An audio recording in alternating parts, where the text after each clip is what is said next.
사랑하는 성도 여러분, 한 주간 어떻게 잘 지내셨나요? 아멘. 새로운 식구들도 오늘 참 많이 와서 너무나 감사합니다. 그런데 오늘 제목이 복음 파수꾼의 생명건 사명입니다. 바로 우리가 생명건 사명을 가지고 살아가고 있기 때문에 영혼들이 살아가는 줄 믿습니다. 저는 주님의 은혜로 이러한 사명감을 가지고 지금 살아가고 있습니다. 저 여러분 마찬가지시겠죠? 제가 이런 사람이 되었다는 것은 참 너무나 놀랍습니다. 하나님의 은혜인 것 같습니다. 저는 어릴 적 새 가족들이 와서 제가 잠깐 이제 소개를 하고 싶은 마음이 들더라고요. 원래는 설교 이렇게 준비 안 했는데 저는 어릴 적 시골에서 자랐습니다. 그래서 꽃이 피고 새가 오는 그런 싱그러운 자연 환경에서 살았던 참 산골 소녀였습니다. 저의 가정은 참 가난했습니다. 병들었습니다. 싸움이 많은 가정이었습니다. 제가 그렇게 안 보이죠? 네. 그런 가정에서 자란 것이 안 보이죠? 저는 그런 가정이었습니다. 술과 질병과 그 싸움이 막 가족에서 칼이 떠나지 않으면 불안하잖아요. 저는 늘 불안과 두려움과 그런 고통 속에서 살았습니다. 그래서 저는 늘 어렸을 때부터 외롭고 쓸쓸하고 처량했습니다. 그래서 친한 친구들이 누구였냐면 노루와 토끼. 아시죠? 친구들이 자연이었습니다. 동물이었습니다. 그래서 좀 저에게는 그 어릴 때의 그 추억들이 있습니다. 참 아직도 생생하게 기억이 납니다. 그러나 그 작은 소녀 안에는 뭐가 있었냐면 꿈이 있었습니다.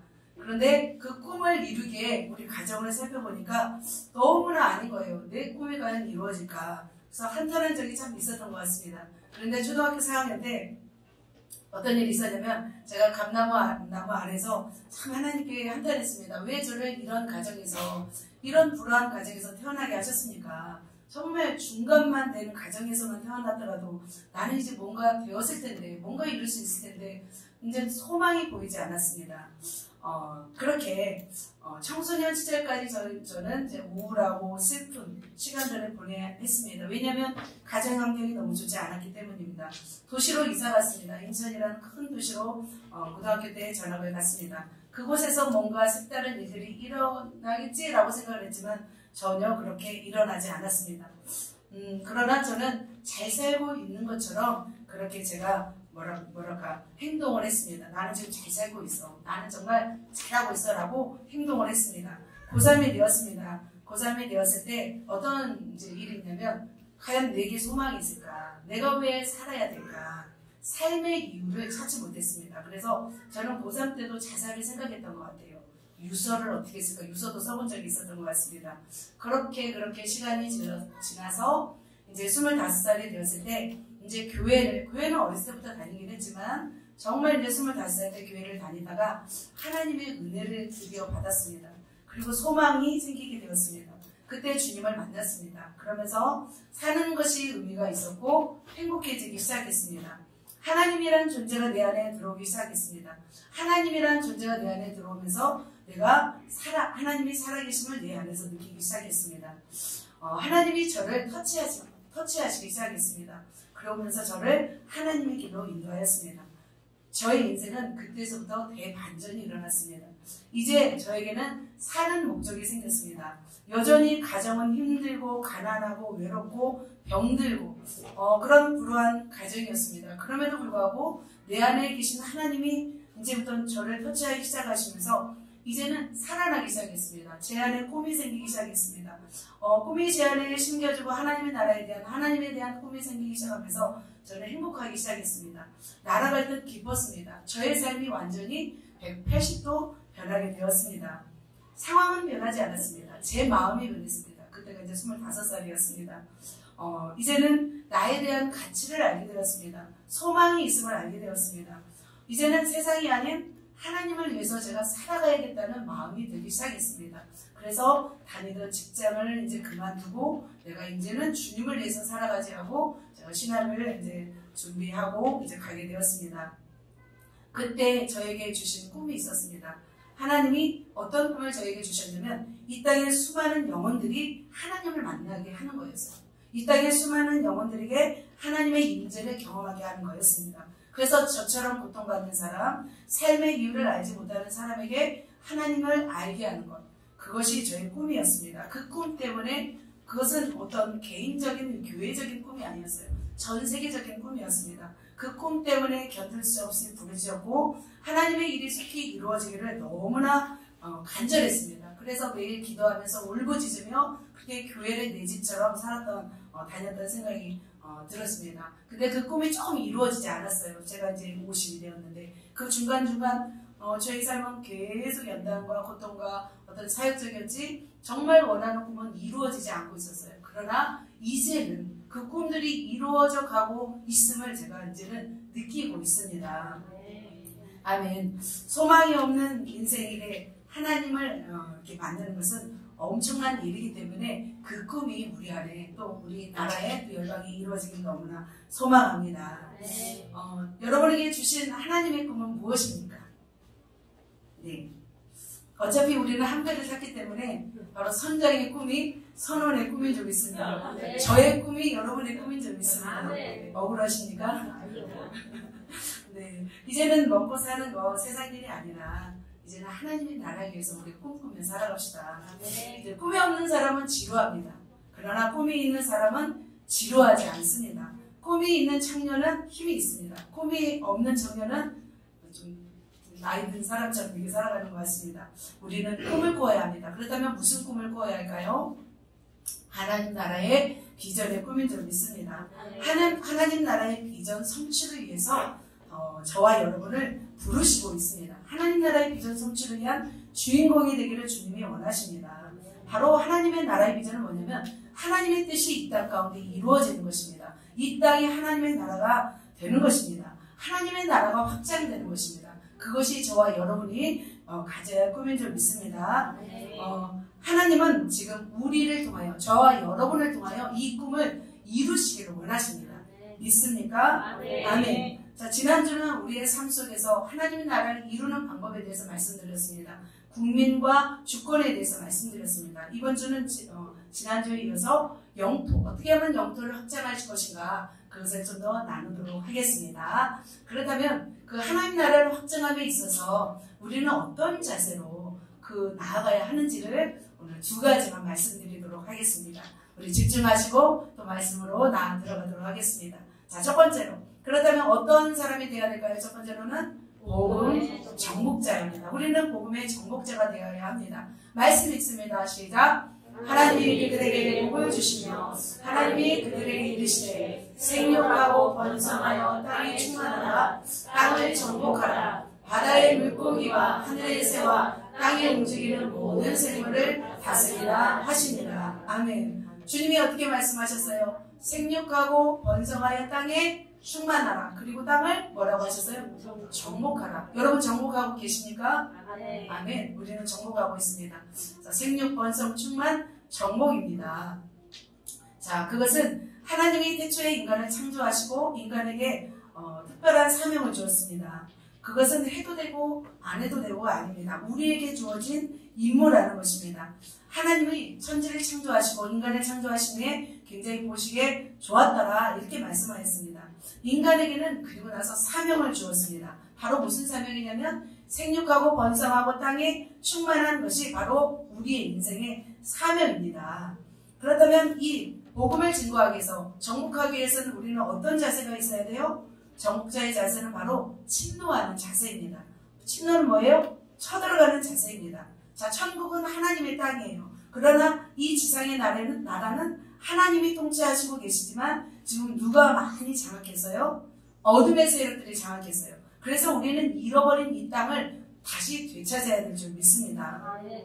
그래서 우리 안에 하나님의 주권과 하나님의 통치를 받으면 우리는 어떻게 해야 돼요? 하나님의 나라를 확장하기를 소망하는 자가 되어야 되는 거예요.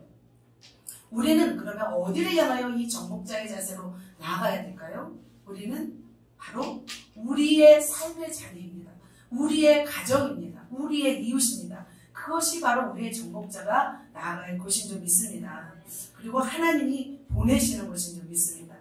자, 왜 그러면 우리가 이렇게 다시 한번 설명하면 왜 정복자의 자세가 되어야 될까요? 왜? 바로 하나님 나라가 빼앗겼기 때문이에요. 누구한테? 원수 마귀한테. 그래서 우리는 강력한 하나님의 군사가 되어서 우리를 통해서 그 나라를 회복하는 것이 중요한 것입니다. 그렇다면 그렇게 일하고만 살고 천국 가면 굉장히 억울하잖아요. 누구는 편하게 가는데. 그잖아요. 근데 하나님은 그렇게 일한 자에 대해서는 뭘 주시냐면 바로 행한 대로 갚아주십니다. 말씀 보도록 하겠습니다. 마태복음 25장입니다. 같이 읽습니다. 각각 그 재능대로 한 사람에게는 금 5달란트를, 한 사람에게는 2달란트를, 한 사람에게는 1달란트를 주고 떠났더니. 네, 이렇게 주고 떠났습니다. 내가 다시 올 때까지 능력대로 일을 하거라 하고서 5달란트, 또 2달란트, 또 1달란트 이렇게 주었습니다. 3명의 종들은 이것을 어떻게 했을까요? 자, 1달란트는 몇십 킬로, 20에서 40킬로잖아요. 1달란트는 몇 돈? 8,000돈이에요. 한 돈이 3.75g이래요. 그래서 이렇게 나눠보면은 8,000돈이 나와요. 그러면 한 돈은 15만 원이잖아요. 8,000 곱하기 15 하면은 몇이라고 했어요? 1달란트가 12억이라고 했잖아요. 그러면 5달란트면 몇 억이에요? 60억이에요. 60억을 가지고 뭐 할 수 있어요? 사업을 할 수 있습니다. 큰 사업을 해서 이윤을 남길 수 있습니다. 2달란트는 24억입니다. 1달란트는 12억입니다. 1달란트는 뭘 할 수 있어요? 12억이면 카페도 운영할 수 있어요. 하시지 않아요? 24억이면은 병원도 하나 지을 수 있어요. 2달란트면. 병원도 지어서 뭐 건물도 사가지고 세를 내줘도 어마어마하잖아요. 그런데 이들은 어떻게 했는지 보도록 하겠습니다. 자, 이들은 어떤 삶을 살았는지 보도록 하겠습니다. 5달란트 받았던 자는 뭘 남겼어요? 5달란트를 말씀이 기니까 보겠습니다. 5달란트 받은 자는 5달란트를 남겼어요. 2달란트 받은 자는 2달란트를 남겼습니다. 그런데 1달란트는 어떻게 됐을까요? 잘 모르죠. 자, 그래서 60억을 남긴 거예요. 5달란트를 남겼다는 것은. 2달란트를 남겼다는 것은 24억을 남긴 거예요. 조금 남긴 것이 아니에요. 근데 1달란트 받은 사람은 그 12억을 가지고 어떻게 했어요? 땅 속에 묻어버렸어요. 그러다 주님은 어떻게 했어요? 이 땅 속에 묻은 1달란트 받은 사람에 대해서 이렇게 말했어요. 마태복음 25장 30절입니다. 같이 읽습니다. 시작. 이 무익한 종을 바깥 어두운 데로 내쫓으라. 거기서 슬피 울며 이를 가리라.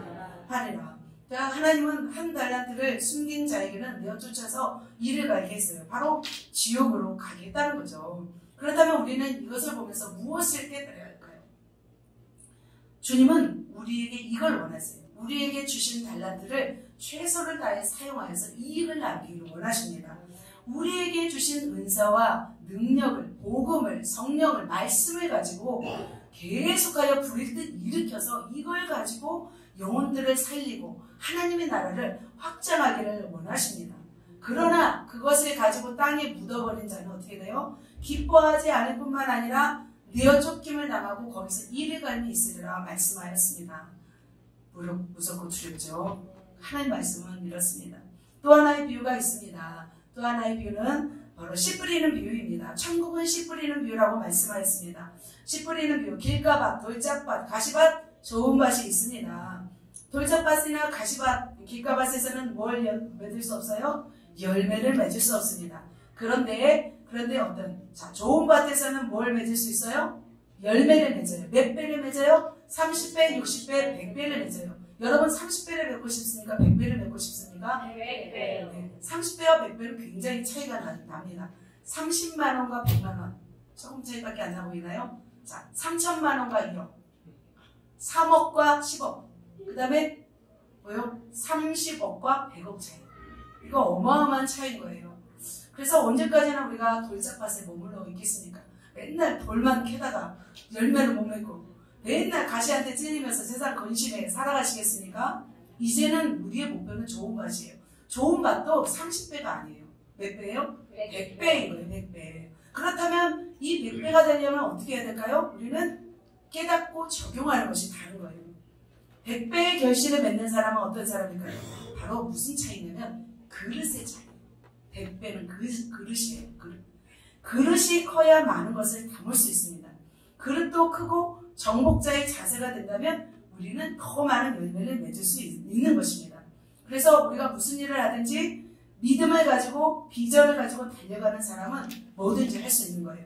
그러나 비전이 있다고 해서 비전이 이루어지진 않습니다. 큰 비전을 가진다고 해서 큰 비전이 다 이루어지진 않습니다. 그러나 비전이 없는 사람에게는 비전이 없는 사람 중에 비전을 이룬 사람이 없어요.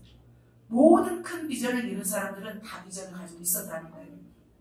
자, 그러다면 우리는 이제는 나와 여러분 자신을 먼저 자신을 온전히 회복하고 가정을 온전히 회복하고 이것을 넘어가야 될 줄 믿습니다.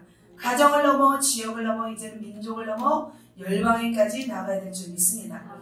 열방의 하나님의 나라가 우리의 꿈이 된다면 바로 저 여러분을 통해서 그 일을 행하실 줄 믿습니다. 그 민족에 가서 전할 사람이 있고 그 민족을 품고 기도하는 사람이 있습니다. 자, 그러면 보도록 하겠습니다. 마태복음 28장 19절입니다. 시작. 그러므로 너희는 가서 모든 민족을 제자로 삼아 아버지와 아들과 성령의 이름으로 세례를 베푸고. 마가복음 16장입니다. 너희는 온 천하에 다니며 만민에게 복음을 전파하라. 주님은 이렇게 모든 민족으로 가서 복음을 전파하라고 하였습니다. 그래서 하나님 나라 기독교인 분포도를 제가 한번 지도를 찾아왔습니다. 이렇습니다. 전 세계 인구는 79억 정도 된다고 합니다. 자, 초록색이 이슬람입니다. 황색이 노란색 있잖아요. 불교 국가입니다. 카톨릭과 기독교가 보라색으로 되어 있습니다. 자, 빨간색은 힌두교입니다. 힌두죠. 우리 삭티의 고향, 삭티의 나라. 빨간색입니다. 자, 이렇습니다. 그러면 또 하나 지도를 보기 전에, 자, 카톨릭과 개신교를 포함한 기독교는 20에서 23억 정도입니다. 이슬람교 16억입니다. 힌두교 10억입니다. 불교 약 4, 5억입니다. 자, 이 중에서 카톨릭과 개신교 중에서 구원받는 사람은 20억이 다 될까요? 아니라는 거예요. 10%도 안 된다고 하나님은 말씀하시더라고요. 그래서 다시 한번 또 적어왔습니다. 자, 이렇게 보면은 적색, 빨간색이 바로 어디요? 개신교예요. 그리고 파란색이 카톨릭이에요. 자, 그리고 노란색이 바로 무슬림, 이슬람교. 자, 그리고 초록색이 뭐예요? 초록색이 불교, 녹색. 그리고 하얀색이 힌두교입니다. 보면은 아직도 세계 열방 가운데 복음이 증거되지 않은 나라들이 너무나 많이 있습니다. 수많은 영혼들이 지금 어디로 가고 있어요? 지옥에 가고 있다는 거예요. 천국으로 가는 자보다 지옥으로 가는 자가 훨씬 많습니다. 우리나라에도 마찬가지예요. 우리나라에도 복음을 받아들이지 않은 우리나라에도 복음을 받아들이지 않은 사람들이 너무나 많이 있습니다. 그래서 우리는 내 안에 하나님 나라가 더 충만히 임해야 되고 이것이 더 확장돼야 될 줄 믿습니다. 그래서 온 세상이 주님을 찬양하고 온 열방이 주님께 영광 올려드리는 날을 우리가 소망하면서 우리는 정복자의 자세로 나아가야 할 줄 믿습니다. 제가 예전에 중국에 간 적이 있습니다. 중국에 갔는데 공원에 갔습니다. 보이시나요? 이게 일반 공원이에요. 일반 공원. 그런데 1,000명은 모여 있어요. 광야에서 뭐 하냐면 춤춰요. 아침 댄스. 춤을 추기 위해서 저렇게 모여 있어요. 아침, 점심, 저녁 저는 다 봤거든요. 그래서 음악에 맞춰서 이렇게 춤추는 모습을 보면서 저는 무슨 생각을 했냐면, 저는 무슨 생각하는지 아세요? 맞춰보세요. 저 많은 물고기 진짜 다 잡고 싶다. 황금 어장이라는 생각이 들었습니다. 왜냐면 성령님이 역사하시니까 그 자리에서 복음을 받아들여요. 그들이. 그리고 회개하고 영접하는 모습을 보면서 깜짝 놀랐어요. 그리고 이 복음을 놓지 않고 끝까지 또 살아가겠다. 그리고 전도하겠다 말을 하는 거예요. 그러면서 야 진짜 이곳은 황금 어장이다. 그래서 우리 목사님 꼬셔갖고 제가 중국에 가려고 가진 노력을 했지만 목사님 20일 금식 해버리면서 아니 난 안 간다 하시더라고요. 그래서 중국을 제가 놓쳤습니다. 하지만 중국으로 보낼 분들을 제가 길러서 또 보내고 싶습니다. 자, 우리가 모든 사람이 꿈에 그리는 보물섬을 알고 있습니다. 우리는 보물섬을 갖고 있습니다. 그게 바로 어디예요? 천국입니다. 우리가 가야 할 나라입니다. 보물섬은 우리만이 가야 할 곳이 아니에요. 하나님은 이 보물섬에 많은 사람들이 오기를 원하세요. 많은 사람을 이 보물섬으로 데려오는 자에게 하나님은 축복하기를 원하시고 준비하고 계신다는 것입니다. 그래서 말씀이 있습니다. 디모데후서입니다. 같이 읽습니다. 나는 선한 싸움을 싸우고 나의 달려갈 길을 마치고 믿음을 지켰으니 이제 오르는 나를 위하여 의의 면류관이 예비되었으므로. 자, 어떤 자에게 이 면류관을 줄까요? 바로 천국을 침노하는 자이고 많은 영혼들을 구원하는 자인 줄 믿습니다. 자, 마태복음 11장입니다. 세례 요한의 때부터 지금까지 천국은 침노를 당하니 침노하는 자는 빼앗느니라. 아멘. 사랑하는 성도 여러분, 이렇게 침노하시겠습니까? 네. 우리는 어떤 자의 자세로 나아가야 되냐면 정복자의 자세로 나아가야 합니다. 여러분의 지역과 민족과 열방을 품어 정복자로 나아가시기를 예수님의 이름으로 축복합니다. 그래서 우리는 해야 할 일은 뭐예요? 이 정복자가 되기 위해서 정말 영성과 지성과 성품을 다 준비해야 돼요. 그리고 열방을 위해서 기도하고 영혼들을 위해서 기도하고 우리는 전도하는 삶을 살아야 됩니다. 자, 우리 옆 사람에게 한번 인사합시다. 침노합시다. 우리 같이 정복합시다. 우리 정복자가 되시겠습니까? 아멘. 우리 정복자의 자세로 이렇게 전진하겠습니다. 아멘. 자, 두 번째입니다. 두 번째, 우리가 하나님 나라를 이루기 위해서 나아갈 자세, 복음의 자세. 두 번째는 복음의 파수꾼입니다. 자, 이스라엘 민족의 역사를 보면 멸망에 이르르잖아요. 이스라엘 민족이 586년, 722년 막 쫓겨나가고 전 세계를 2000년 동안 쫓아다가 또 모이기도 하고, 참 이스라엘 민족에게는 참 엄청난 고통들이 있습니다. 하나님이 너무 사랑하기 때문에 말을 안 들으니까 하나님이 그렇게 매를 때리고 벌을 받게 해서라도 하나님께로 돌아오게 하셨습니다. 그러나 이스라엘 역사를 보면 멸망에 이르기까지 한순간에 이루어지지 않았어요. 하나님은 어떻게 하시냐면 바로 경고를 먼저 하세요. 그리고 심판하시고 책망하는 것을 볼 수 있습니다. 하나님의 사람들에게, 그러니까 경고할 사람들에게 미리 뭘 주시냐면 사명을 주셔서 그들을 일깨워서 심판이 있음을 알게 하라고 하나님은 말씀하십니다. 바로 하나님은 저와 여러분에게 바로 파수꾼의 사명을 주신 것입니다. 그렇다면 이 파수꾼은 무엇일까요? 이스라엘 백성에게 경고를 알리는 이 파수꾼, 경계하며 지키며 미리 위험한 적이 올 것을 알리는 사람인 거죠. 그래서 하나님은 그 땅에 칼이 임하게 할 때 먼저 누구에게 보이시냐면 파수꾼한테 보인대요. 그 파수꾼은 땅에 칼이 임할 것을 보고 무엇을 보며 경고하냐면 나팔을 불어서 경고한다고 합니다.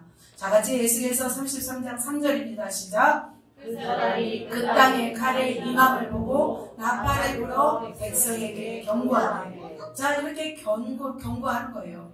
나팔, 긴 나팔이죠. 양강 나팔입니다. 와, 이렇게 실제 이스라엘 백성이 이렇게 부는 것을 볼 수 있습니다. 자, 그럼에도 그들이 나팔을 듣고도 정신을 차리지 아니하므로 칼의 제거를 당하면 그 피가 누구에게 돌아가요? 자기에게로 돌아가요. 그러면 파수꾼에게는 해함이 있어요? 없어요? 파수꾼은 그 사명을 감당한 것입니다. 그런데 이 파수꾼이 칼이 임함을 보고도 적이 들어온 걸 알고도 나팔을 불지 않는 경우는 어떻게 되는지 보도록 하겠습니다. 6절입니다. 다 같이 읽도록 하겠습니다. 시작. 그러나 칼이 임함을 파수꾼이 보고도 나팔을 불지 아니하여 백성에게 경고하지 아니하므로 그 중에 한 사람이 그 임하는 칼에 제거당하면 그는 자기의 죄악으로 말미암아 제거되느니라. 그 죄는 내가 파수꾼의 손에서 찾으리라. 자, 파수꾼이 칼의 임함을 보고도 어떻게 해요? 나팔을 불지 않으면 어떻게 돼요? 그 죄는 그 자기 죄로 인해서 제거되거니와 그 사람의 피는 누구에서 찾는데요? 바로 파수꾼의 손에서 찾는다고 말씀하고 있습니다. 그러니까 한 도시에 죽고 사는 것이 누구에게 달려 있어요? 파수꾼에게 달려 있다는 것입니다. 그래서 파수꾼의 역할이 너무나 크다는 것입니다. 그럼 파수꾼은 왜 그렇다면 나팔을 안 불었을까요? 나팔을. 여러분이 파수꾼이라면 왜 안 불었을까요? 자기 일에 빠져서 또 게을러서 또 졸려서 또 어떻게 되겠지 하고 또 방심한 거죠. 그죠? 또 죄를 너무 많이 지니까 미워서 백성들이 미워서. 네. 그런데 불지 않으면 어떻게 돼요? 불지 않으면 같이 다 죽어요. 백성도 죽고 나도 죽는 거예요. 그래서 하나님은 누구한테 그 책임을 묻냐면 파수꾼한테 책임을 묻는다는 거예요. 그렇다면 우리는 무슨 책임이 있어요? 우리에게는 복음의 책임이 있는 거예요. 우리는 무엇을 알았어요? 천국 복음을 알게 된 거예요. 천국 복음을 아는 자에게는 이 파수꾼의 책임이 있다는 거예요. 자, 한 번 더 구체적으로 설명하도록 하겠습니다. 이제는 하나님이 누구에게 경고를 하라고 하냐면 악인에게 경고를 하라고 합니다. 근데 악인에게 경고를 하고 싶어요? 안 하고 싶어요? 아까 그래서 너무 미워서 막 안 했죠. 아기들에게는 막 입에 먹는 것도 빼앗고 싶으신지요. 아기들한테는 좀 안 하고 싶은 마음이 있어요. 아기는 좀 망했으면 좋겠다. 그런 우리의 어떤 그런 속에는 죄성들이 있습니다. 그런데 우리 목사님은 참 이런 일에 진짜로 잘하셨어요. 경고를 위해서 태어난 분이셨던 것 같습니다. 항상 그랬어요. 나는 자신 있다. 진짜 경고만 말씀만 하면 난 자신 있다. 항상 그러셨어요. 그래서 어떤 분 이제 섬에서도 보면은 항상 농사만 짓는 거예요. 은혜를 다 받았는데 치유은사도 있고 명성도 듣고 하는데 주일날 예배를 안 하면 항상 일을 해요. 그러다가 어려움이 닥쳤어요. 큰 어려움이 닥쳐가지고 병원에 실려갔어요. 그래서 목표별로 실려갔는데 목사님이 찾아갔어요. 그래서 뭐라고 경고하셨냐면 당신 이렇게 살면 지옥 갑니다 했어요. 그런데 너무 두렵고 떨리면서 그 말을 전했는데 그분이 저도 알아요 그러시더래요. 그게 감이 왔대요. 그러면서 여전히 또 이제 또 농사짓고도 하시더라고요. 근데 만약 목사님이 그렇게 하나님의 경고를 받고도 전하지 않았다면 그의 죄는 누구한테 오는 거예요? 목사님에게 오는 거예요. 하나님이 말씀하셨다면 증거해야 될 사명이 우리에게 있는 것입니다. 그래서 한번 보도록 하겠습니다. 하나님은 악인이 멸망받기를 원하지 않아요. 악인도 돌이켜서 하나님을 알기를 원하십니다. 자, 이렇게 아까 말했고요. 자, 한번 에스겔서 8장 한번 읽겠습니다. 33장 시작. 가령 내가 악인에게 이르기를 악인아 너는 반드시 죽으리라 하였다 하자. 내가 그 악인에게 말로 경고하여 그의 길에서 떠나게 하지 않으면 그 악인은 자기 죄악으로 말미암아 죽으려니와 내가 그의 길을 내 속에서 찾으리라. 아멘. 악인에게 경고하지 않아서 떠나게 하지 않으면 그 악인은 죽지만 그 악인의 피는 누구에게서 찾는데요? 바로 파수꾼에게서 찾는다고 하였습니다. 자, 우리가 복음을 전하지 않아서 죽으면 그의 피를 누구에게서 찾는데요? 우리에게서 찾는다고 하십니다. 그러니까 그가 죽음의 길을 가고 있는데 방관하고 내버리는 것도 누구 책임인 거예요? 우리의 책임이라는 거예요. 그러니까 적극적인 죄도 죄고 소극적인 죄도 죄인 줄 믿습니다.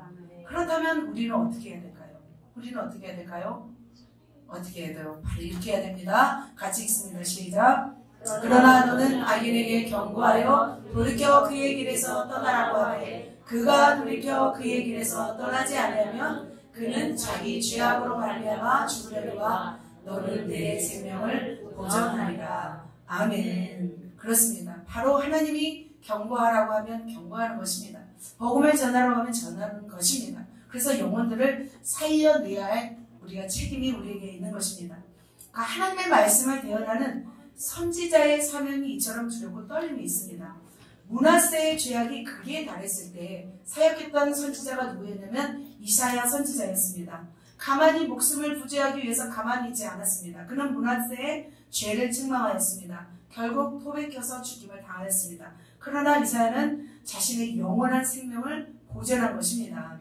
우리에게는 무슨 사명이냐면 바로 복음 파수꾼의 사명이 있는 줄 믿습니다. 우리 한번 옆 사람에게 당신은 복음의 파수꾼입니다. 복음의 파수꾼입니다. 저쪽은 영어로 하시네요. 우리는 한국말로 하시고, 네. 제가 다음에는 좀 영어로 좀 적어와서 좀 영어로 좀 해야겠습니다. 네. 제가 전주대에 사역을 했었잖아요. 몇 년 전에. 저는 이런 파수꾼의 심정이었어요. 자, 한 학기가 끝나면 6개월 함께 나누고 나면 교제한 후에 뭘 전하냐면 복음을 전하는 시간이 있습니다. 저는 이때를 위해서 참 많이 기도를 했습니다.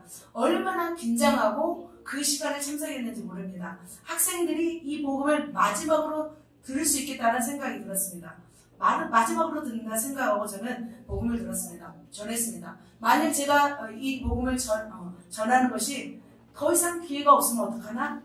만약 그 영혼이 그래서 복음을 듣지 않아 정말 하나님을 모르고 죽었다면 어떡하나? 그래서 내가 책임져야 하나? 저는 이런 마음이 너무나 간절했습니다.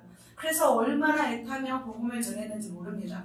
정말 그래서 창세기로부터 해서 창조과학에서 진화론 이거에서 결국 예수가 있다, 예수를 믿어야 한다라고 다 전했는데 그들의 반응은 뭐였냐면 예수가 있긴 있네요. 아, 이게 사실이네요. 한데 뭐라고 말하냐면 아직은 안 믿고 싶어요. 아직은 제 마음대로 살고 싶어요. 라는 거였어요. 그래서 제가 얼마나 속이 상했는지 모릅니다. 그러나 저는 뭐냐면 저의 사명을 감당하겠다고 저는 생각이 듭니다. 이제 그들의 핏값을 저에게 묻지 않으실 거라고 저는 생각이 들었습니다. 자, 그렇다면 하나님이 왜 이렇게 우리에게 복음을 전하는 책임을 우리에게 돌릴까요? 바로 저와 여러분을 복음의 통로로 부르셨기 때문입니다. 우리도 누군가를 통해서 복음을 받았고 이제는 구원받은 자이기 때문에 이 복음을 누군가에게 흘려보내야 할 사명이 있는 것입니다. 그래서 나만 잘 믿고 천국 가는 이런 얄팍하고 이기적인 마음이 아니라 이제는 벗어버리고 정말 죽어가는 영혼들을 살리는 그런 우리는 통로로 사용되어야 될 줄 믿습니다. 우리 양영미 권사님 잠깐 소개하면 정말 4, 5년 전에 남부시장에서 매주 전도하셨습니다. 참 많은 칭찬이 있었을까요? 참 많은 비난들이 있었습니다. 오히려 손가락질하며 권사님을 비방했습니다. 그러면서 권사님이 이렇게 말씀하셨습니다. 과연 내가 이렇게 믿지도 않은 사람들에게 복음을 전하는 것이 무슨 소용일까요? 낙심도 되고 너무나 슬프다고 합니다. 내가 이게 과연 무슨 소용일까? 근데 기도하면서 하나님께 질문하였을 때 하나님은 엄중하게 이런 말씀을 하셨다고 합니다. 권사님 기억날지 모르겠지만 그들이 지옥문에 도달했을 때 복음을 듣지 못해서 예수를 안 믿었습니다. 말하지 못하도록 너는 이 복음을 전하라 했던 거예요. 너의 입술을 통해서 나의 일을 하라. 하나님의 그 명령이었다는 거예요. 그래서 듣든지 아니 듣든지 때를 얻든지 못 얻든지 뭘 전하라고요? 복음을 전하라고 했던 것입니다. 하나님은 두려운 하나님이십니다. 하나님이 두렵다는 걸 아십니까? 하나님은 두려운 하나님이십니다. 사랑만이 아니라 사랑과 공의의 하나님이십니다. 그래서 마태복음 10장 28절입니다. 같이 한번 읽겠습니다. 시작. 몸은 죽여도 영혼은 능히 죽이지 못하는 자들을 두려워하지 말고 오직 몸과 영혼을 능히 지옥에 멸하실 수 있는 이를 두려워하라. 이렇게 말씀하고 있습니다. 주님은 몸과 영혼을 지옥에 멸하실 수 있는 크고 두려운 하나님이십니다. 그래서 주님은 우리에게 무슨 비유를 말씀하시냐면 가라지 비유를 말씀하고 있습니다. 그래서 제 밭에 뿌린 사람과 같으니 가라지 비유를 말씀하시고 있어요. 어떻게 하신지 말씀이 있습니다. 주인이 이르되 가만두라. 가라지를 뽑다가 곡식까지 뽑을까? 농부가 씨를 뿌렸는데 누가 가라지 씨앗을 뿌려놓은 거예요. 그래서 이 가라지가 자라나고 있어요. 그러자 종들이 뭐냐면 이 가라지를 뽑을까요? 이렇게 물어봤던 거예요. 교회 안에도 알곡이 있고 축정이가 있고 가라지가 있는 거예요. 이 가라지를 뽑아낼까요? 하는 거죠. 그러나 주님은 이렇게 말씀하세요. 같이 읽습니다. 주인이 이르되 가만두라. 가라지를 뽑다가 곡식까지 뽑을까 염려하노라. 둘 다 추수 때까지 함께 자라게 두라. 추수 때에 내가 추수꾼들에게 말하기를 가라지는 먼저 거두어 불사르게 단으로 묶고 곡식은 모아 내 곳간에 넣으라 하리라. 이렇게 말씀하고 있습니다. 그래서 주님은 가라지를 뽑다가 곡식까지 뽑을까 염려하시면서 결국 나중에 추수 때에는 어떻게 한대요? 가라지는 다 불사르게 내어놓으신다고 하십니다. 자, 이렇게 가라지와 알곡과 보리가 거의 비슷해요. 그래서 자라나는 동안에 모릅니다. 그러나 나중에 어떻게 돼요? 알게 되는 거죠. 추수 때는 다 알게 된다는 것입니다. 그래서 가라지와 이 곡식을 우리에게 가르치신 것은 뭐냐면 정말 그럴싸한 성도가 아니라 진짜 알곡신 성도를 만들어야 되고 정말 구원받은 백성들로 우리는 인도해야 된다는 것입니다. 그래서 하나님은 하나님의 사랑과 공의의 잣대로 보아서 합당하지 않으면 어디로 보내요? 불사르게 내어주시는 그런 하나님이시다는 거예요. 그래서 우리는 크고 두려운 하나님을 우리는 어떻게 해야 돼요? 경외해야 될 줄 믿습니다. 자, 다시 돌아가도록 하겠습니다. 다시 돌아가서 자, 우리는 파수꾼의 사명을 받은 자들입니다. 파수꾼의 사명은 바로 뭐냐면 말씀, 복음을 외치는 자입니다. 파수꾼에 의해서 영혼들이 죽느냐 사느냐가 달려있다는 것입니다. 하나님이 우리 교회는 참 많은 은혜를 주십니다. 정말 우리 교회는 작은 교회지만 엄청난 은혜가 우리 교회 안에 흐르고 있어요. 지금 하나님이 계속 모으고 있어요. 이 은혜 계속 모은 다음에 이제 폭발하게 될 것입니다. 그때가 얼마 남지 않았는데 왜 이렇게 은혜를 우리에게 주실까요? 바로 은혜를 나누도록 하기 위해서입니다. 물꼬를 막고 있으면 흘러가지 않으면 둘 다 썩는 거예요. 우리도 죽고 같이 죽는 거예요. 우리가 은혜를 주신 것은 은혜를 흘려보내기 위해서 주신 건 줄 믿습니다. 아멘. 그래서 우리가 이제 나누지 않으면 썩든지 아니면 어떻게 돼요? 책망을 들을 것입니다. 그래서 우리는 어떻게 해요? 정말 이 은혜를 흘려보내야 될 줄 믿습니다. 그러나 강팍한 영혼들에게도 거칠게 항의하는 자들에게도 우리는 어떻게 해요? 사랑의 복음을 전해야 될 줄 믿습니다. 그래서 사도 바울은 이렇게 말씀하세요. 그렇게 전하지 않으면 하나님이 그 핏값을 누구에게 찾는데요? 우리에게 찾는데요. 자, 고린도전서 9장 16절입니다. 같이 읽겠습니다. 시작. 내가 복음을 전할지라도 자랑할 것이 없음은 내가 무덤불 할 이름이라. 만일 복음을 전하지 않으면 내게 뭐가 있대요? 화가 있대요. 자, 주님이 그들을 구원하기 위하여 바울을 통하여 복음을 전해야 하는데 만일 바울이 복음을 전하지 않았어요. 그러면 그들이 어떻게 된다는 거예요? 지옥에 가게 된다는 거예요. 그래서 사도 바울이 1차, 2차, 3차, 4차까지 전도행하면서 아시아 또 유럽으로 딱 복음을 증거해서 그 복음이 우리에게까지 왔습니다. 사도 바울은 이것 때문에 사명 때문에 이렇게 생명을 걸고 복음을 전한 줄 믿습니다. 자, 우리가 일을 함에 있어서도 꼭 내가 필요해서 좋아서도 일을 하잖아요. 먹고 살기 위해서. 그리고 또 어떻게 해요? 그렇게 해서 일을 해요. 마찬가지예요. 복음을 증거함에 있어서 우리가 지금은 좋아서 하잖아요. 하나님의 은혜가 임하니까. 하지만 힘들어도 복음을 전해야 될까요? 힘들어도 복음을 전해야 될 줄 믿습니다. 그래서 우리의 소중한 이 복음을 정말 많은 영혼들에게 증거해서 수많은 영혼들을 이롭게 하는 귀한 하나님의 파수꾼들 되시기를 예수님의 이름으로 축복합니다. 말씀을 맺도록 하겠습니다. 저에게는 부담감이 있어요. 항상. 왜냐하면 천국과 지옥을 제가 알고 있고 주님의 오실 날에 가까웠는데 이 복음을 듣지 못하고 지옥에 가면 어떡하나 저는 그런 마음이 있습니다. 그래서 저는 이렇게 사람을 볼 때마다 저 사람 지금 구원 받았을까? 저 사람 지금 믿음의 단계가 얼마일까? 그러면서 굉장히 죄책감이 들어요. 복음을 내가 막 과감하게 전할 수 없는 저의 모습을 보면서 많이 죄책감이 들기도 합니다. 우리가 사는 이 땅은 실제 상황인 거죠. 세상은 먹고 마시고 장가들고 시집가고 또 직장 찾아 헤매이고 다닙니다. 그러나 마지막 심판 때에는 각 사람의 행한 대로 심판을 받습니다. 성도 여러분이 바로 저 여러분이 바로 복음의 파수꾼입니다.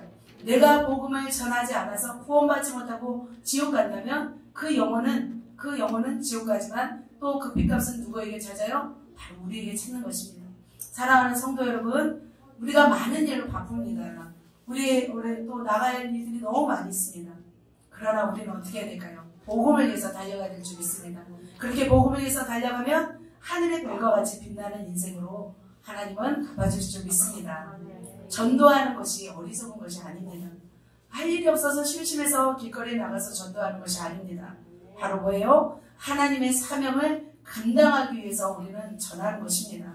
우리에게 주어진 이 사명, 이 긴박한 사명을 위해서 살아가는 귀한 성도님들 되시기를 예수님의 이름으로 축복합니다. 그래서 이제는 사람을 만나도 저 사람 천국 갈까요? 지옥 갈까요? 그것부터 물어보는 거예요.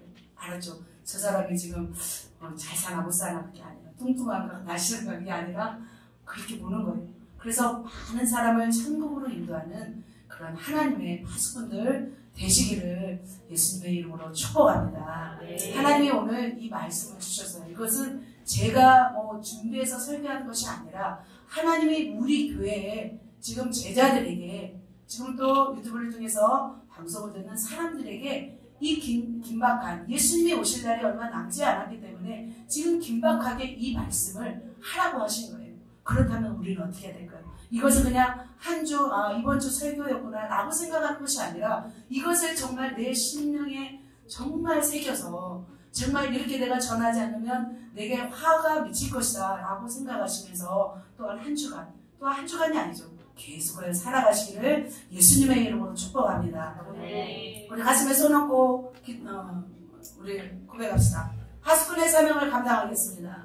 파수꾼의 사명을 감당하겠습니다. 나는 복음의 파수꾼입니다. 나는 복음의 파수꾼입니다. 우리 옆 사람에게 한번 축복합시다. 당신은 복음의 파수꾼입니다.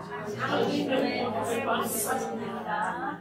나팔을 잘 부세요 하세요. 나팔을 잘 부세요. 우리가 나팔을 불도록 하겠습니다. 자, 우리 삶 속에서 하나님 나라를 이루는 방법, 주권, 나와 하나님 열방이 하나님의 통치를 받는 것이고 북미는 나와 열방이 하나님의 사람이 되는 것이고 영토 나와 열방이 하나님의 영토가 되는 것입니다. 그래서 오늘 복음 증거자의 자세, 정복자, 파수꾼에 대해서 말씀드렸습니다. 한 가지가 더 있는데 그것은 다음 주에 말씀드리도록 하겠습니다. 기도하겠습니다.